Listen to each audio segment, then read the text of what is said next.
Prime Minister, very good to see you. Thank you so much. So the U.S. is against an Israeli occupation post-war and is insisting that there has to be a Palestinian, whatever the governance is, that the Palestinians have to be involved, whether it's West Bank Palestinians or some new formulation. What do you think is the best solution here? Well, we have right now Al-Qaeda state on our border with Osama bin Laden supposedly running it. So the first thing You're analogizing Hamas, yeah, of course, with Al-Qaeda, because they're terrorists. Full-blown terrorists who we now know will murder all Israelis if they can, and rape and sever arms and legs of babies, which is what they did. So we have two objectives: to release all 240 hostages and to fully eliminate Hamas. You're asking about the day after, which is a long way down the road, but it's a legitimate question. We don't want to govern Gaza. Israel never had a territorial claim for Gaza.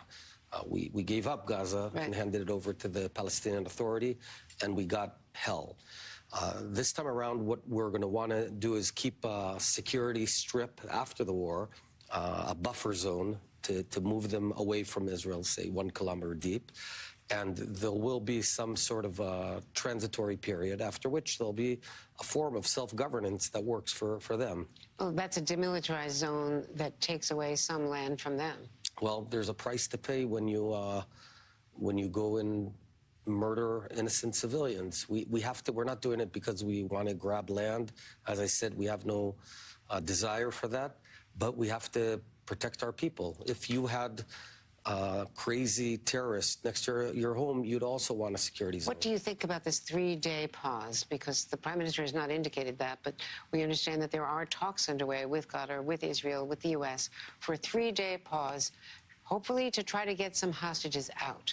Is that on the table? I think instead of applying pressure on Israel to cease fire, there should be only one pressure point, and it's to pressure Hamas into disarming Gaza and releasing hostages. But as an interim step, what about a 3-day pause? It's a very bad idea. I'll tell you why. Why is it a bad idea? It's a bad idea because when... It might help you to get hostages out. They're going to play around with us and maneuver us and give us a few hostages, but then it'll prolong the whole suffering of everyone. Do you think that Netanyahu would agree to it? I don't know.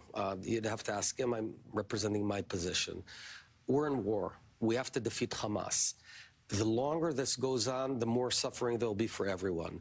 So imagine it's the Nazi regime, January 1945, we got to win the war. If we keep on pausing and allowing them to refresh themselves, each time we give them a day, it's another 2 weeks to the war. Now, the counter-argument is that you are losing not only Europe and others in the region, and their opinion may not matter, but ultimately it's going to affect your funding and your support internationally.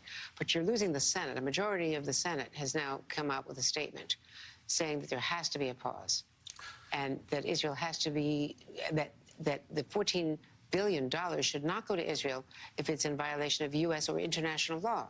And international law does affect some of your airstrikes. Well, there's two different issues. International law, we're abiding to international law. We are bending over backward to allow everyone out of harm's way from northern Gaza to southern Gaza. Except that there's no place for them to go. There is in southern Gaza. There are safe zones, but if Hamas... We have seen strikes against safe zones. No. We have it on camera. Well, it's not a safe zone. If Hamas shoots rockets from there, it's not a safe zone. It's a killing zone. And we have to eradicate Hamas. Understand, there's no magic wand that can tweezer out Hamas if they insist on killing their own people by hiding within them and shooting rockets at us. So the best way to shorten the suffering is to win and focus on winning.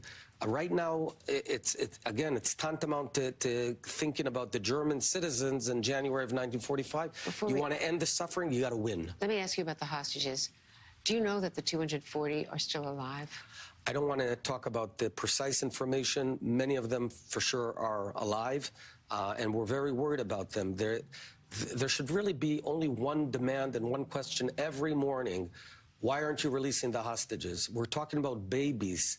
We're talking about a 6-month-old baby. You got to see, this is Kfir Bibas.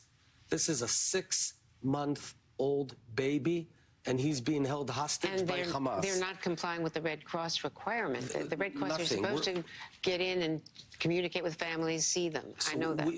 We're talking about just the craziest, most radical Islamic terrorists and sadists in the world. There's no way to meet them in the middle. If we give them a pause, it means they'll now rearm themselves. It'll prolong the war. They're going to kill many more Israelis, and that's unacceptable. And no two-state solution. We already have, we gave them a state in Gaza. They got a full-blown state in 2005. We pulled out, gave them the land, and they turned that state into a disaster, into hell. Well, We're not going to do a three-state solution.